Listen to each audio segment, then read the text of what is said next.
Anyway. Look at me. Yeah, let's kind of like just keep going. Where did this start? How long has this been going on? The Grove. And what does the Grove mean? Well, the Grove is our house venue that we run out of here. And we have bands probably every other week. And we've had 6 shows, and this is our last one ever. Something like 6. There's a couple that didn't really count. Right. But, yeah, and this is our last one ever. Yeah. Sorry, what'd you ask? I mean, just how it started. Yeah, well, dude, I mean, there was a huge void here for original music, people making original music to be able to perform live in Clemson because, you know, like, college towns should have that because colleges are one of the most creative places on earth, you know, so like, So many people. yeah, there's so many like young people doing creative things. And so, like, to not have a place, you know, when Pablo shut down and then Rock Bottom shut down, the other 2 house venues in the area.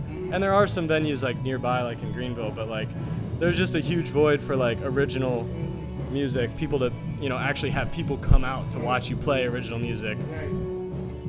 And so, there was just a big hole left. And so, honestly, though, we were way too late to start. I wish we started doing this right when we moved in. It's been going for, like 6-7 months or something, and that's a good run to me. But you know, I'm just glad we did it at all. You know, like, even though it's not going to last forever, obviously, I'm glad we did it for the short period of time we did. What do you think it done for the community? What do you think the impact has been? Well, I hope that I hope it's been a place where, like, you know, like-minded people can come and meet each other and then, like, be creative after meeting each other. I mean, like, tonight we've got, like, so many people that I met that, like, make art, you know, and, like, that's their bit, that, like, are, you know, selling their art, like, tonight, you know, and just, like, people that make art, like, giving them a voice, I hope, in some manner. And I've definitely not done everything right, but I did my best, and that's all. And then also I hope the impact is that somebody else with a house like this that's got, you know, either too much money or too much time or too much space in their house does something like this where more, you know, artists making original music can come and play. That's what I hope the impact is, at least. But now, was Karma Sutra already a band established when you guys started the concerts?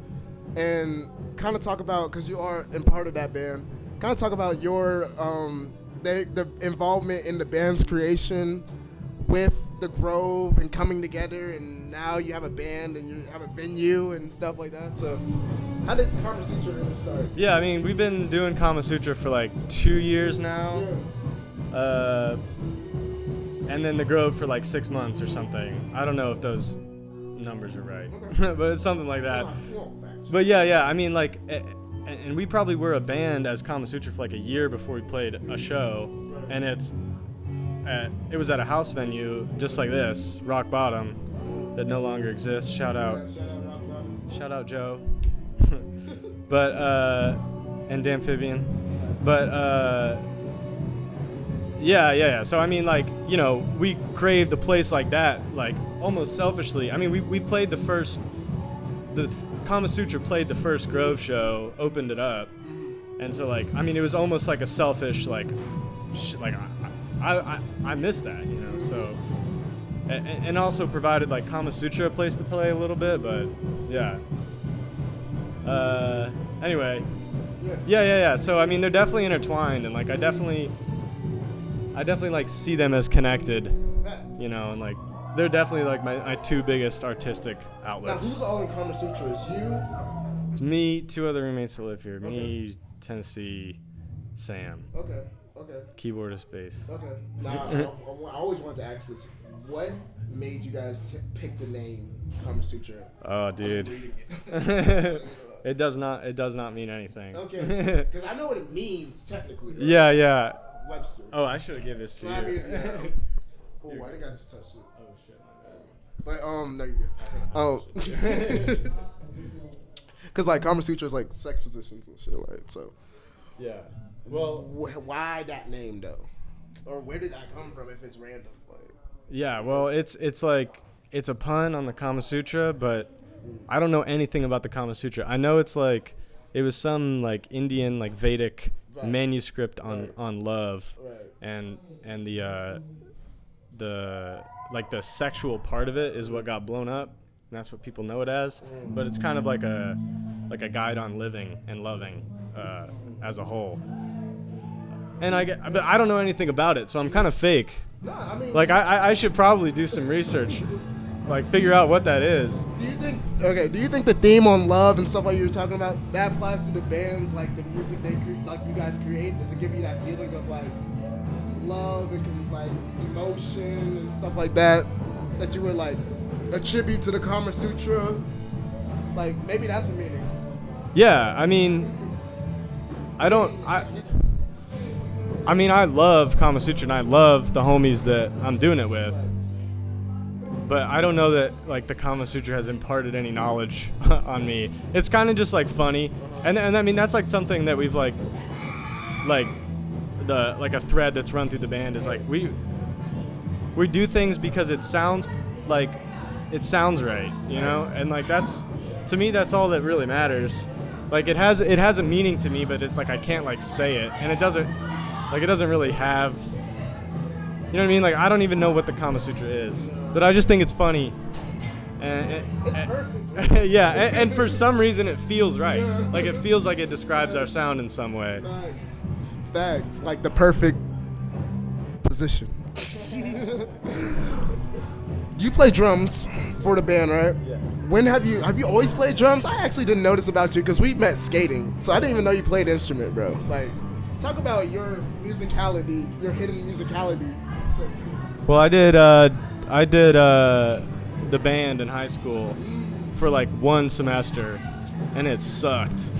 But I met some people, and I like took lessons for like a couple months.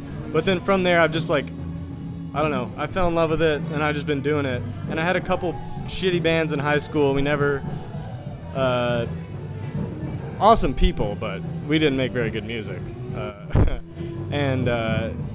And yeah, so like that sort of developed me, but mostly I've learned most of what I know in Kama Sutra. Like, I was definitely like half the drummer I was 2 years ago when we started, and same with Tennessee. Like Tennessee just picked up the bass when we started, and it's like, you know, like we play somewhat technically difficult music in one regard, but like if you put, I don't know, it's not really that hard. And it's like if you put the time into it, like if it's a passion, it's easy usually. You got some great answers, man. What is the funnest part about being in a band? What's the worst part about being in a band? Because I know you have one. I know. I want to hear it. The worst? You just want the worst? I mean, there's a lot of fun things too, so what's the best part about being in it? The best part is the connection that I've made with the people that I play with. And like the connections that it's brought me, like the human connections that it's brought me beyond like the actual music. Because that's just kind of, like the music is just kind of fun to me. But all that other shit that, like all the people I met is like, I mean, I'll remember these people the rest of my life, you know. But worst part is I'm kind of like the band manager too. Like I do, I mean, like, you know, Sam helps out, Tennessee helps out. But you guys are a growing band. You're like really in the early stages of being a band. So like you would expect, you know, you have to pick up some slack where it comes, right? Like, yeah, no, I mean, I don't know how much I gotta hold this to my mouth. Nah, I want to just put it in the middle and then we just talk. Like, okay. Well, yeah. What up? But yeah, you're talking about something. Worst part. Worst part is I gotta do everything. Okay. Yeah. And like we don't have, obviously, yeah, like we're, like you said, we're a small band, and so like nobody's doing anything for us. And that's what's inspiring about all these other like musicians we have come and play here. Like everybody does everything themselves. You know? We actually got another guy in Kama Sutra. Hey, what's up? I'm also from Kama Sutra. And what do you play? I play bass guitar. Kama Sutra. Are you the best bass guitar here tonight? No, absolutely not. Maybe the worst. Nah, bro, nah. But yeah, okay, since you're here, what is the best thing about being in the band, the worst thing about being in the band? Being able to do something so creative with my best friends. The worst thing is fucking up on stage, man. That shit sucks a lot. Like, That's a good no, dude, no. No, that was So you like, guys saw a lot of things you could have improved on. yeah, dude, that was not a good one. No, it was not a good one, but it's what I expected. I mean, we literally I played had a like, blast. yeah, It was good. It was really good, and I'm glad you guys played for the last show too. Yeah. Like, yeah. We really wanted to do really that. wanted to. And I think it's my first time seeing y'all before. Oh, I heard yeah. your music, but like it's Yeah. your first time. That's awesome. Yeah. It's like Thank you, dude. lit, bro. So you guys won an award. What award did you guys win? How do you feel about it? I don't know how to. No, I'm so honored. We won the Upstate Music Awards, Greenville area. They put on this Upstate Music Awards for. Oh yeah, here it is. Right There you go. Yo. But best EP. We put out an EP last year, and this organization, Upstate Music Awards, they fucking kill it, and they do it every year. And this was like their biggest year, and we won best EP, and it was like such an insane honor to like, you know, because people like my mom says she likes my music, Bro, and that's a big one right there. and like my homies, but like this is crazy because it's like shit like. No, it's like being, people being I've never met, recognized by yeah. like an entire community, dude. It's like literally feels like the entire scene in Greenville is like recognizing our like hard work that we put into it, and it fucking Yeah, I mean, I don't know, it feels so cool. yeah, and like everybody else deserved it. I felt too, and I there was no, like I totally didn't think we were gonna win, but like it's just cool that like it's cool to be a part of, more than anything, it's cool to be a part of like a scene, not to be like exclusive or anything, but like, you know, it's good to have like. It's cool to feel recognized, really. Yeah. I mean, like get acknowledged. Yeah. Does something like this motivate you guys to keep going? Yeah, dude. I totally. mean, honestly, like that shit, like. I don't know what it did for them. For me, it kind of like told me that like it is more people listening to us than just like he said, like our closest homies, you know. And people so that come to the show. yeah, it's like, yeah, or people who's heard us before. And so yeah, I think that's like definitely a huge inspiration for us to like keep making more music in the future if it happens And like at some point. we're still like pipsqueaks, you know, in the music industry. Yeah. But like something like that is like, you know, it's awesome that it was like even exists because it's like it gives pipsqueaks recognition. Have you guys ever thought about ending the band? Yeah. Well, I can kind of hear you guys like. The motivation wasn't always. You never expected this to happen. Right. When you Yeah. guys started. I mean, yeah, it was always for fun, but like everybody's graduating, lives are changing, people get get jobs. Really, the only thing that made this happen was like being in college, you know, and having roommates and meeting these guys through college. Shout out Clemson University. And so, I guess. Provost Bob Jones. And so now that is not happening anymore, it's gonna be hard to keep it going, especially with all of us splitting our ways. But I don't know. I don't think it's the end, really. It doesn't feel like the end. It feels like a hiatus. Yeah, I'm moving to Greenville, so yeah, I mean, I'm moving to a place where, like, yeah, there's people close to me, and I'll still be within the scene. What's one word of advice you have for a starting band? Maybe they're in high school or just getting their feet wet in the game. What's one word of advice you have for them? Oh, God. They might already know you guys from that EP. Shoot. I mean, like, there's a few, you know, obviously just keep doing it. Like, we've had a couple shows where we played to, like, 10 people, you know? I mean, we were super lucky that our first show was super successful. Like, we had a crazy amount of people come out to the last Rock Bottom show. We had a bunch of people there, but, like, yeah, I mean, you can't, I guess, like, you got to be having fun the whole time. Like, if you're not having fun, then it's not worth it. Facts. This might count as 3 words, but I'd say DIY. Do it yourself. Because Wait, did you say 3 words? no, you said 1 word. Oh, I thought you One said word, three. one piece of advice. Oh, sorry. One piece of I advice. said 1 word. One word.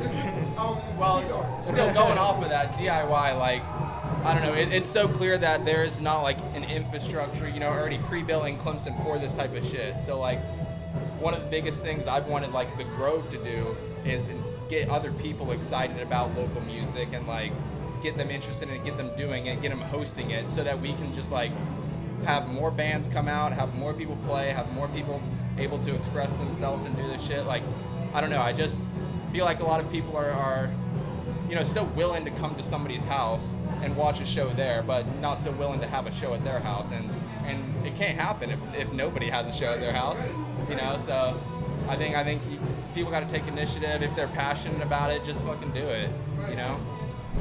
How have you seen your fan base change from when you started to now? I mean, the homie's always been there. That's always kind of the... Yeah, it's just really, it's just like I get more homies. Like, you know. So you don't consider them fans, consider them homies.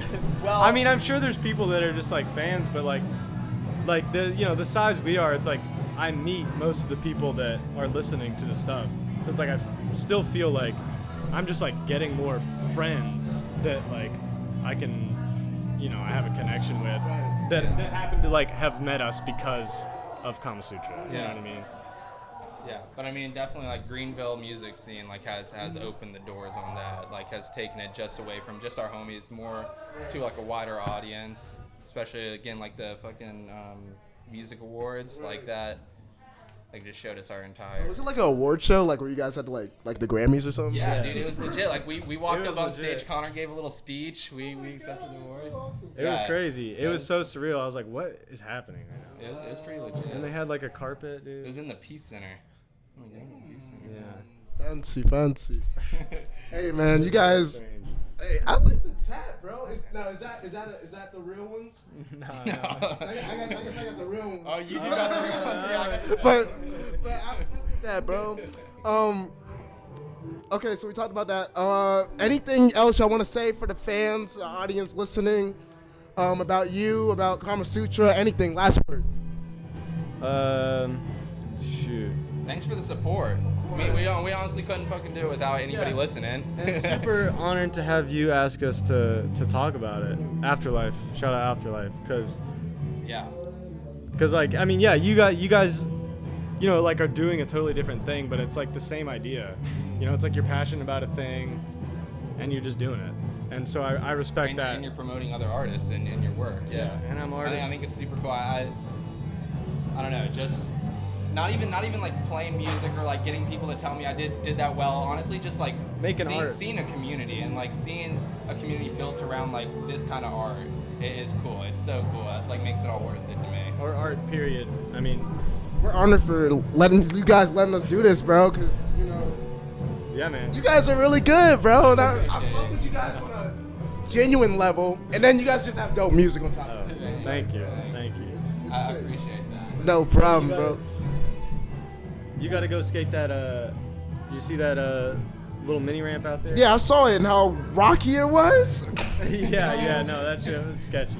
Anyway, if you guys got, that's a side note. We're talking about skating now, but thank you guys for letting us do this. And yeah, this is Afterlife interview sessions with Kama Sutra. We have Connor. Tennessee.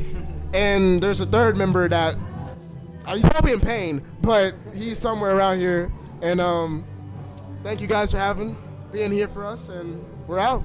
Thank you. Bro, I appreciate that shit, bro. Like, You got something out of it. Big shout outs to Connor for letting us play tonight.